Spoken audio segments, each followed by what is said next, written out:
اعوذ باللہ من الشیطان اللعین الرجیم بسم اللہ الرحمن الرحیم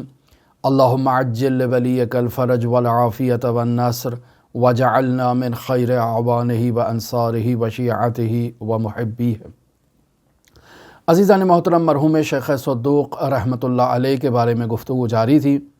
اور ہم نے شیخ صدوق کے گراں قدر آثار کے نام آپ کی خدمت میں بیان کیے کہ انہوں نے 300 سے زائد کتابیں تحریر کی، جبکہ ان میں سے صرف 46 عنوان پر مشتمل کتابیں ایسی ہیں جسے النور سافٹ ویئر میں جمع کیا گیا ہے۔ لہٰذا شیخ صدوق کے آثار ضائع ہو گئے اور بیان ہوا کہ اس میں جہاں دشمنوں کی جو ہے وہ ظلم شامل ہے، وہاں خود شیعیان حیدر کرار کی کم لطفی اور ان کی جانب سے علماء شیعہ کے آثار کی جمعآوری اور ان کی حفاظت اور ان کو آئندہ نسلوں تک پہنچانے کے لیے جو اقدامات اٹھانا ضروری تھے، اس میں ان کی جانب سے کوتاہی بھی قابل مشاہدہ اور قابل دید ہے۔ بیان ہوا کہ اس وقت شیخ صدوق کے جو آثار موجود ہیں، ان آثار کا ایک مختصر تعارف آپ کی خدمت میں، البتہ تمام آثار کا نہیں، بعض آثار کا آپ کی خدمت میں تعارف کروانا ضروری ہے، جن میں سب سے پہلے کتاب من لا یحضرہ الفقی، اس کا تعارف کروانا ضروری ہے۔ کتاب من لا یحضرہ الفقی یعنی وہ جس کے پاس فقیہ موجود نہ ہو، اس کا کیا وظیفہ ہے۔ شیخ صدوق رحمۃ اللہ علیہ نہایت ہی مضبوط اور قوی حافظے کے مالک شخصیت ہے۔ شیخ صدوق کی خصوصیات میں ان کا حافظہ نہایت اہمیت کا حامل ہے، اور روایات کی اور رجال کی بحث میں جب گفتگو کی جاتی ہے تو وہاں راوی کا قوی حافظہ ہونا یہ بہت ضروری ہے۔ اگر ایک راوی روایات کو حفظ کرنے میں اس کی صلاحیت کمزور ہو تو اس راوی پر اعتماد نہیں کیا جا سکتا۔ ممکن ہے جو روایت وہ بیان کر رہا ہے اس نے غلط سنی ہو یا غلط یاد کی ہو یا بھول گیا ہو، اب مزید کچھ کلمات اس نے اپنی طرف سے اس میں اضافہ کر دی ہوں۔ لہٰذا اگر راوی کا حافظہ مضبوط نہ ہو تو اس کی روایت پر اعتماد نہیں کیا جا سکتا۔ شیخ صدوق رحمۃ اللہ علیہ نہایت ہی مضبوط قوی حافظے کے مالک شخص تھے کہ جن کے بارے میں نقل کیا جاتا ہے کہ انہیں 10,000 احادیث ان کے سلسلہ سند کے ساتھ بالکل یاد تھیں۔ لہٰذا اس اعتبار سے شیخ صدوق رحمۃ اللہ علیہ کو بہت اہمیت حامل ہے، اور شیخ صدوق کی کتاب من لا یحضرہ الفقی اصول کافی کے بعد کتب اربعہ میں نہایت اہمیت کی حامل ہے، اور کافی کے بارے میں بیان کر چکے کہ کافی در واقع 3 حصوں پر مشتمل ہے۔ پہلا حصہ اس کا اصول کافی ہے، دوسرا حصہ اس کا فروع کافی ہے، اور تیسرا حصہ اس کا روضہ کافی ہے۔ لہٰذا 3 کتابوں کے مجموعے کو کافی کہا جاتا ہے، جو ہماری کتب اربعہ میں پہلے نمبر پر موجود ہے، اور کافی کے بعد جس کتاب کو اعزاز حاصل ہے اور اہمیت حاصل ہے، زمانی اعتبار سے بھی تقدم رکھتی ہے، وہ مرحوم شیخ صدوق کی کتاب من لا یحضرہ الفقی ہے۔ شیخ صدوق اس کتاب کے پہلی جلد ہے اور صفحہ نمبر 2 ہے۔ باقاعدہ اس کتاب پر شیخ صدوق خود مقدمہ تحریر کرتے ہیں اور اس مقدمے میں اس کتاب کو لکھنے کی وجہ بیان کرتے ہیں۔ شیخ صدوق کہتے ہیں کہ میں سفر جو کر رہا تھا بلاد اسلامی کا، تو ان سفروں کے درمیان میں بلخ گیا، اور سرزمین بلخ کے ایک قصبے میں جس کا نام ایلاق ہے، میں اس قصبے میں پہنچا تو وہاں میری ملاقات شریف الدین ابو عبداللہ محمد بن حسن موسوی، جو امام موسیٰ کاظم علیہ آلاف و تحیت و ثنا کی ذریت سے ہیں، اور انہیں نعمہ کہا جاتا تھا، یعنی ان کی شہرت جو تھی وہ نعمہ کے عنوان سے تھی یا نعمت کے عنوان سے تھی۔ مرحوم شیخ صدوق ان کی تعریف میں بیان کرتے ہیں کہ وہ اولیاء الہی میں سے اللہ کے ایک ولی تھے، اور ان سے ملاقات اور ان کی رفاقت کے باعث مجھے نہایت ہی سکون ملا۔ کیوں؟ چونکہ وہ خود ایک نہایت ہی مطمئن انسان تھے، نہایت ہی باوقار انسان تھے، نہایت ہی عفیف انسان تھے، نہایت ہی متقی انسان تھے، نہایت ہی خاشع اور متعہد انسان تھے۔ لہٰذا میری ان سے ملاقات ہوئی اور یہ ملاقات میرے لیے نہایت ہی مفید ثابت ہوئی۔ ایک روز جب ان سے ملاقات میں ہم بیٹھے ہوئے تھے، آپس میں گفتگو کر رہے تھے، تو انہوں نے مجھے یہ کہا کہ نامور طبیب محمد بن زکریا رازی نے ایک کتاب تحریر کی ہے، اور اس کتاب کا نام ہے من لا یحضرہ الطبیب، یعنی وہ جس کے پاس طبیب موجود نہ ہو تو وہ طبیب کی غیر موجودگی میں اپنے علاج کے لیے کون سی دوا استعمال کر سکتا ہے، یہ اس کتاب میں تحریر ہے۔ لہٰذا یہ مطلب وہ بیان کرنے کے بعد مجھ سے خواہش ظاہر کرتے ہیں کہ میں بھی اسی روش پر مشتمل ایک ایسی کتاب لکھوں کہ جس میں حلال و حرام کے اور فقہی احکام کے جو ہے وہ مضامین شامل ہوں، اور میں بھی اپنی کتاب کا نام من لا یحضرہ الفقی رکھوں، یعنی عین اسی طرح سے جیسے رازی نے اپنی کتاب کا نام من لا یحضرہ الطبیب رکھا۔ مشورہ دیا جاتا ہے شیخ صدوق کو کہ آپ فقہی احکام پر مشتمل ایک ایسی کتاب تحریر کریں اور اس کا نام بھی من لا یحضرہ الفقی رکھیں۔ لہٰذا میں ان کی بات کو ٹال نہیں سکا، چونکہ وہ نہایت ہی معتمد انسان تھے، نہایت ہی عفیف انسان تھے، نہایت ہی پاک دامن انسان تھے، اور مجھے ان کی بات پسند آئی، لہٰذا میں نے ان سے وعدہ کیا کہ میں ان کے لیے اس کتاب کو تحریر کروں گا۔ لہٰذا میں نے اس کتاب کو تحریر کیا ہے، اور اس کتاب کو عوام الناس کے لیے مفید قرار دینے کی خاطر میں نے اس کتاب سے آغاز سے باقاعدہ جو سلسلہ سند ہے، اسانید ہے، ان کو حذف کر دیا ہے، اور صرف اس شخص کا نام ذکر کیا ہے کہ جس نے امام علیہ السلام سے اس روایت کو نقل کیا ہے۔ لہٰذا یہ روش شیخ صدوق رحمۃ اللہ علیہ نے استعمال کی، اور پھر شیخ صدوق رحمۃ اللہ علیہ اس کتاب میں مرسل روایات کو بھی لے کر آئے ہیں، مستند روایات کو بھی لے کر آئے ہیں، لیکن کتاب کے آخر میں شیخ صدوق نے باقاعدہ ایک مشیخہ فقیہ کو بیان کر دیا ہے کہ جس میں باقاعدہ ان روایات کو جو اس کتاب میں مرسل بیان ہوئی ہیں، ان روایات کو بھی مسند قرار دیا جائے، اس وجہ سے آخر میں اس مشیخے کو انہوں نے بیان کیا ہے۔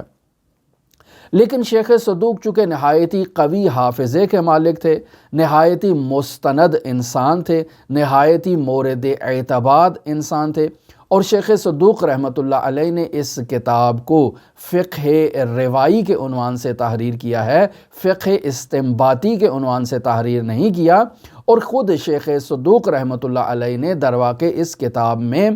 ان روایات کو بیان کیا ہے کہ جن روایات پر خود شیخ صدوق رحمۃ اللہ علیہ فتویٰ دیتے تھے اور ان روایات پر انہیں اعتماد تھا، لہٰذا اس مقدمے میں بیان کرتے ہیں کہ انہ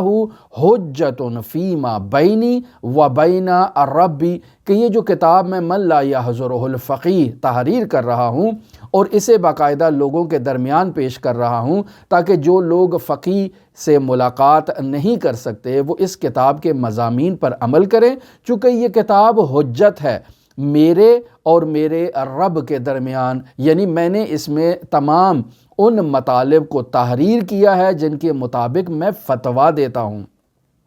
لہٰذا شیخ صدوق رحمۃ اللہ علیہ کی کتاب من لا یحضرہ الفقی در واقع شیخ صدوق کے فتاویٰ پر مشتمل ہے، لہٰذا شیخ صدوق نے اس میں روایات کو بیان کیا ہے اور روایات کا سلسلہ سند ذکر نہیں کیا ہے، لیکن چونکہ شیخ صدوق رحمۃ اللہ علیہ نہایت ہی جلیل القدر عالم ہے کہ مرحوم سید بحر العلوم شیخ صدوق رحمۃ اللہ علیہ کی اس کتاب کے بارے میں یوں بیان کرتے ہیں کہ یہ کتاب من لا یحضرہ الفقی ایسے ہی ہے جیسے دن کے وسط میں سورج جو ہے وہ بالکل آسمان کے سینٹر میں ظاہر ہوتا ہے، کتاب من لا یحضرہ الفقی بھی ایسے ہی مؤمنین کے لیے ہے، بالکل واضح اور شفاف۔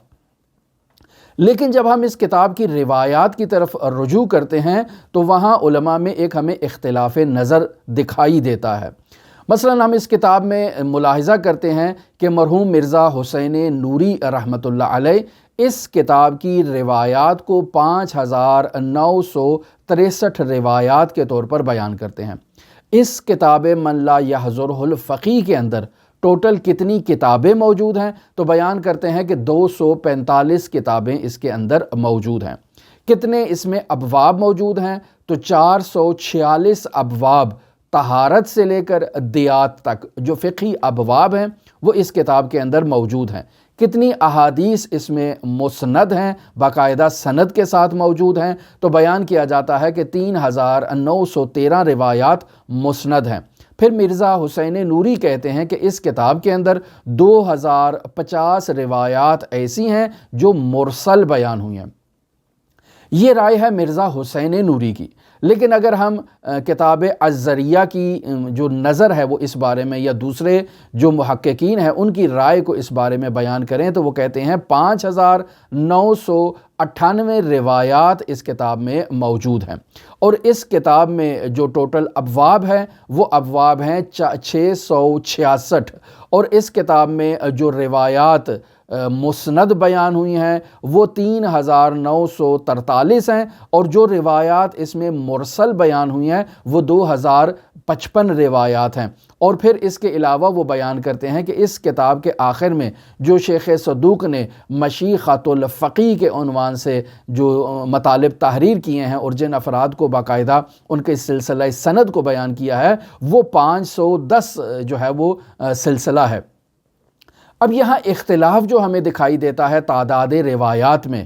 نے خود جو اس کتاب میں ملاحظہ کیا ہے تو جو عدد اس کتاب کے آخر میں دیا گیا ہے روایات کے اعتبار سے وہ 5920 کا عدد موجود ہے۔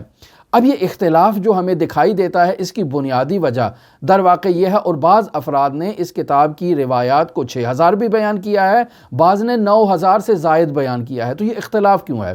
در واقع شیخ صدوق رحمۃ اللہ علیہ نے بعض جو روایات ہے اس میں سلسلہ سند کو ایجاد نہیں کیا یا اس کو تحریر نہیں کیا ہے، بعض روایات کے مضمون کو اور الفاظ کو بھی شیخ صدوق نے تبدیل کیا ہے، اور در واقع وہ الفاظ خود شیخ صدوق رحمۃ اللہ علیہ کے اس روایت کے مضمون میں موجود ہیں۔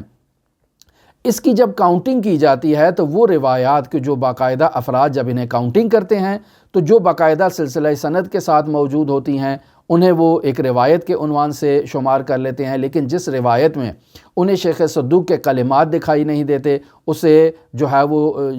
شیخ صدوق کے کلمات دکھائی دیتے ہیں اسے وہ روایت کے عنوان سے کاؤنٹ نہیں کرتے ہیں۔ لہٰذا افراد کا خود کا استنباط باعث بنتا ہے جب وہ اس کتاب کی روایات کو کاؤنٹ کرتے ہیں اور پھر آخر میں مشیخۃ الفقیہ سے اس کا موازنہ کرتے ہیں تو پھر جا کر جس وہ نتیجے پر پہنچتے ہیں اس وجہ سے اس کتاب کی روایات میں اختلاف نظر آتا ہے۔ اب سوال یہ پیدا ہوتا ہے کہ شیخ صدوق رحمۃ اللہ علیہ نے اس کتاب میں جو روایات مرسل ذکر کی ہیں تو کیا یہ کتاب اعتبار سے ساقط ہے؟ تو نہیں عزیزان محترم، علامہ بحر العلوم اور شیخ عباس قمی رحمۃ اللہ علیہ کی نظر یہ تھی کہ مرحوم شیخ صدوق کے جو مرسلہ روایات ہیں وہ بھی مسند کا درجہ رکھتی ہیں، لہٰذا بیان کرتے تھے کہ مراسیل الصدوق کا مراسیل ابن ابی عمیر فی الحجیت والاعتبار، کہ جس طرح ہم ابن ابی عمیر کی روایات کو حجت کے اعتبار سے اور اس کی جو وثاقت ہے اس کے اعتبار سے ہم اس پر اعتماد کرتے ہیں اور روایت مرسلہ کو مسند کا درجہ دیتے ہیں، عین اسی طرح سے شیخ صدوق کے مراسیل کو بھی ہم مسند کا درجہ دیتے ہیں۔ اب عزیزان محترم یہ کتاب اتنی نہایت گراں قدر کتاب ہے کہ اس کتاب کی اگر شروحات کے بارے میں بیان کیا جائے تو 23 سے زائد ایک تعداد علماء نے بیان کی ہے کہ اس کی کتاب پر اتنی شروحات تحریر کی گئیں، لیکن وہی جو آپ کی خدمت میں بیان کیا ستم ظریفی ہمارے خود مؤمنین کی جانب سے کہ وہ علماء کے ساتھ تعاون نہیں کرتے ہیں، لہٰذا ایسے میں یہ 23 شروحات جو اس کتاب پر لکھی گئی ہیں وہ رفتہ رفتہ آہستہ آہستہ مفقود ہو چکی ہیں یا ایسی کنڈیشن میں ہیں کہ کسی کو ان تک رسائی جو ہے وہ حاصل نہیں ہے اگر کوئی ایسی شرح بھی موجود ہو تو۔ لہٰذا جو شروحات افراد کے نام ہم تک پہنچے ہیں انہیں اگر بیان کیا جائے تو علامہ محمد باقر مجلسی کے والد بزرگوار علامہ محمد تقی مجلسی نے اس کتاب پر 2 شروحات کو تحریر کیا ہے۔ ایک شرح ان کی عربی زبان میں ہے کہ جس کا نام انہوں نے روضۃ المتقین رکھا ہے، یہ کتاب 14 جلدوں پر مشتمل ہے، اور ایک کتاب دوسری انہوں نے فارسی زبان میں اس کتاب کی شرح لکھی ہے جس کا نام ہے لوامع صاحب قرانی المشتہر بشرح الفقی۔ اس کتاب کی 10 جلدیں ہیں۔ پھر اگر ہم دیکھتے ہیں تو علامہ مجلسی رحمۃ اللہ علیہ کے داماد سید امیر محمد صالح امیر عبد الواسع انہوں نے اس کتاب الفقی کی شرح لکھی ہے۔ مرحوم شیخ بہائی رحمۃ اللہ علیہ نے اس پر شرح تحریر کی ہے۔ خود شہید ثانی رحمۃ اللہ علیہ کے پوتے شیخ ابو جعفر محمد بن حسن بن زین الدین نے اس کتاب پر ایک تشریح لکھی ہے جس کا نام ہے معاہد التنبیہ۔ اسی طرح ملا صالح مازندرانی نے بھی اس پر شرح لکھی ہے جنہوں نے اصول کافی کی بھی شرح تحریر کی ہے۔ اب اگر ہم جائزہ لیں کہ شیخ صدوق رحمۃ اللہ علیہ نے کتاب من لا یحضرہ الفقیہ جو تحریر کی ہے تو اس کتاب کو کن گراں قدر روات سے انہوں نے اس میں استفادہ کیا ہے، تو پہلے نمبر پر جس راوی سے انہوں نے استفادہ کیا ہے وہ 2 صدی ہجری کے راوی ہیں اور ان کا نام ہے حریز بن عبداللہ سجستانی۔ یہ درواقع وہ شخصیت ہیں جنہوں نے ڈائریکٹ طور پر زرارہ بن اعین اور محمد بن مسلم جو حضرات کے نہایتی گراں قدر اور مورد اعتماد ثقہ راوی ہیں ان سے روایات کو نقل کیا ہے، اور خود یہ حریز بن عبداللہ سجستانی کی جو کتابیں تھیں وہ کتاب الصلاۃ تحریر کر چکے تھے، کتاب النوادر تحریر کر چکے تھے، کتاب الزکوٰۃ تحریر کر چکے تھے اور کتاب الصیام تحریر کر چکے تھے۔ دوسری شخصیت جس سے شیخ صدوق نے استفادہ کیا ہے وہ ہے عبید اللہ بن علی حلبی۔ یہ بھی 2 صدی ہجری سے تعلق رکھتے ہیں، امام جعفر صادق علیہ آلاف و تحیت و ثنا کے یہ صحابی ہیں، اور انہوں نے ایک جو کتاب لکھی ہے وہ کتاب الجامع ہے یا الکتاب کے نام سے ان کی تحریر موجود ہے۔ تیسری شخصیت جو نہایت ہی معتمد ثقہ راوی ہیں ان کا نام ہے علی بن مہزیار احوازی۔ یہ درواقع 3 صدی ہجری کے اوائل میں موجود تھے۔ امام محمد تقی اور امام علی النقی علیہ آلاف و تحیت و ثنا کے یہ راوی ہیں، اور انہوں نے مختلف قرآنی، تاریخی، فقہی موضوعات پر کتابیں تحریر کی ہیں۔ شیخ صدوق نے ان کے آثار سے استفادہ کیا ہے۔ پھر اس کے علاوہ چوتھی شخصیت جس سے شیخ صدوق نے استفادہ کیا ہے وہ ہیں احمد بن محمد بن عیسیٰ۔ یہ 3 صدی ہجری کے جو ہیں وہ راوی ہیں، اور یہ امام محمد تقی اور امام علی النقی علیہم السلام کے صحابی ہیں۔ اور 5ویں شخصیت جس سے شیخ صدوق نے استفادہ کیا ہے وہ محمد بن ابی عمیر زیاد بن عیسیٰ عضدی ہیں۔ یہ بھی 3 صدی ہجری سے تعلق رکھتے ہیں، امام موسیٰ کاظم، امام علی الرضا اور امام محمد تقی علیہم السلام کے یہ صحابی ہیں، اور ان سے انہوں نے روایت کو نقل کیا ہے۔ انہوں نے ٹوٹل 94 کتابیں تحریر کیں، لیکن ان کی کتابیں نابود کر دی گئیں، لیکن ان کا حافظہ اس قدر قوی تھا کہ انہوں نے ان 94 کتابوں میں سے 40 کتابوں کے مضامین دوبارہ تحریر کیے چونکہ انہیں وہ سب چیزیں یاد تھیں۔ چھٹی شخصیت جس سے شیخ صدوق نے استفادہ کیا ہے وہ ہے احمد بن محمد بن خالد بن عبد الرحمن برقی۔ یہ 3 صدی ہجری کی گراں قدر شخصیت ہیں جو امام محمد تقی اور امام علی النقی علیہم السلام کے صحابی ہیں، اور ان کی کتاب ہے المحاسن اور رجال برقی جس سے شیخ صدوق نے استفادہ کیا ہے۔ 7ویں شخصیت جس سے شیخ صدوق رحمۃ اللہ علیہ استفادہ کر رہے ہیں وہ ہے حسین بن سعید احوازی۔ یہ 3 صدی ہجری کے صحابی ہیں، امام علی ابن موسیٰ الرضا، امام محمد تقی اور امام علی النقی علیہم السلام سے انہوں نے استفادہ کیا ہے۔ پس عزیزان محترم، کتاب من لا یحضرہ الفقیہ ایک نہایتی گراں قدر کتاب ہے، اور اس کتاب کا ظاہراً اردو زبان میں ترجمہ ہو چکا ہے، اور یہ ترجمہ سید حسن امداد صاحب نے کیا تھا کہ جو ظاہراً ہندوستان سے تعلق رکھتے تھے، غازی پور سے ان کا تعلق تھا، اور 4 جلدوں میں اس کتاب کا ترجمہ ہو چکا ہے۔ عزیزان محترم، اس کے قلمی آثار کے بارے میں اگر بیان کیا جائے تو آخری قلمی اثر 681 ہجری قمری سے متعلق ہے کہ جو باقاعدہ کسی باہر کے ملک میں کسی لائبریری میں موجود ہے، اور بیان ہو چکا کہ ہم وہاں